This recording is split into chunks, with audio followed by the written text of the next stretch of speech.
Olá pessoal, o meu nome é Jefferson Luiz, do PIB de Ciências, e juntamente com a minha colega Luma de Paula, vamos trazer para vocês hoje uma aula a respeito do estudo da genética. Para iniciar a nossa conversa, é importante entender o que é a hereditariedade. No contexto genético, a hereditariedade está relacionada ao estudo de diversas características transmitidas de pais para filhos, ou seja, são as semelhanças que a gente pode ver, por exemplo, entre pais e filhos, netos e avós. Mas quando que a hereditariedade começou a ser estudada? Bem, ela começou a ser estudada lá na Grécia Antiga, pelo Hipócrates, considerado o pai da medicina.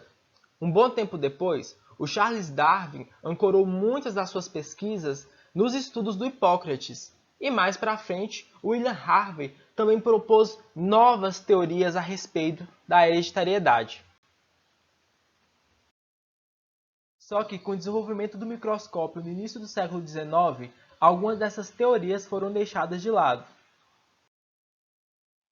E aí, na metade do século XIX, um botânico austríaco chamado Gregor Johann Mendel iniciou estudos sobre a hereditariedade fazendo experimentos com ervilhas que plantava no próprio jardim. As ervilhas cultivadas pelo Mendel tinham flores com pétalas fechadas.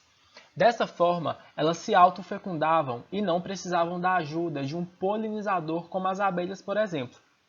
Esse tipo de autofecundação gerou variedades puras de ervilhas, com características bem marcadas ao longo das gerações. Algumas dessas características eram plantas com quase 2 metros, enquanto tinha-se plantas com meio metro. Também observou-se plantas com flores brancas, enquanto outras ervilhas tinham plantas de cor púrpura. Depois de um tempo que o Mendel obteve esses indivíduos, ele resolveu fazer um cruzamento entre eles. Como as flores eram fechadas, o Mendel manualmente inseriu o pólen de uma flor na outra. A primeira característica que o Mendel buscou observar foi relacionada ao tamanho.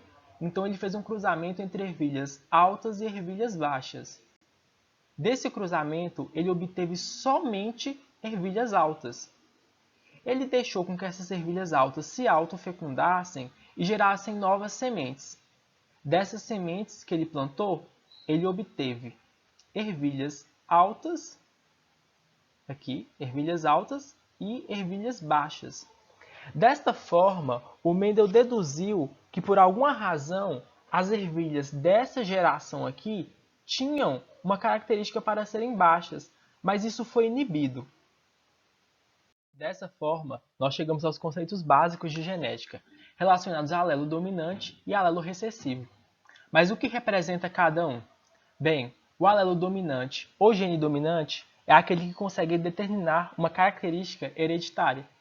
Já o alelo recessivo é aquele que só se expressa na ausência de um gene dominante.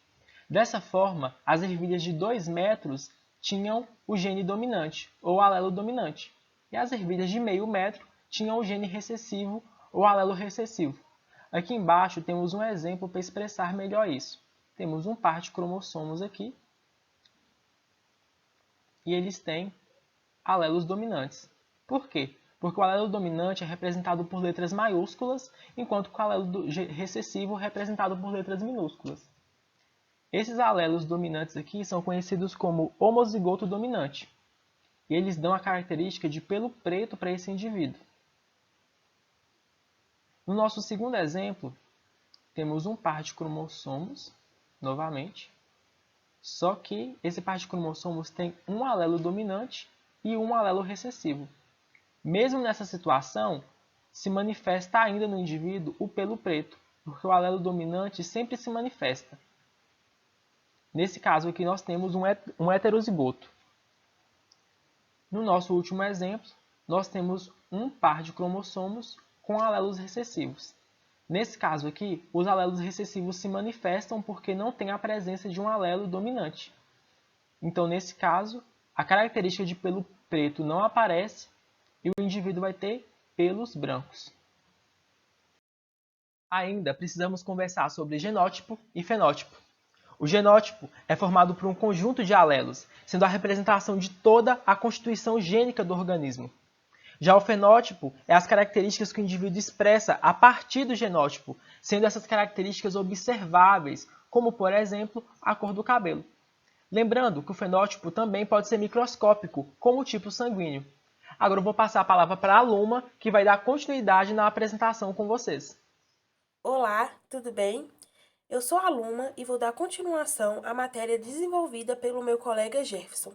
A relação entre a meiose e a primeira lei de Mendel.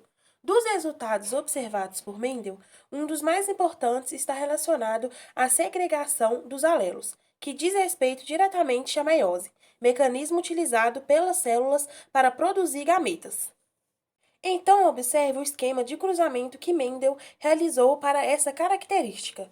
No F2, podemos observar o padrão de sementes obtido na geração F2. Foi de 3/4 de sementes amarelas para 1/4 de sementes verdes. A partir dessas observações de Mendel, cientistas concluíram que os alelos são fatores responsáveis por determinada característica. Se separam de maneira igual na formação dos gametas e que esses são puros. Nesse esquema ao lado, podemos observar que ao final da meiose 2, as cromátides irmãs se separam. Cada gameta formado possui apenas um representante do par dos cromossomos homólogos e, portanto, possui apenas um alelo de cada gene. Durante seus estudos, Mendel utilizou a probabilidade para compreender com que frequência os fatores se distribuíram entre os gametas e com que frequência eles poderiam se combinar durante a reprodução. A probabilidade indica com que frequência determinado evento pode ocorrer. Por exemplo, a probabilidade de sair o número 3 ao jogar um dado é de 1 em 6.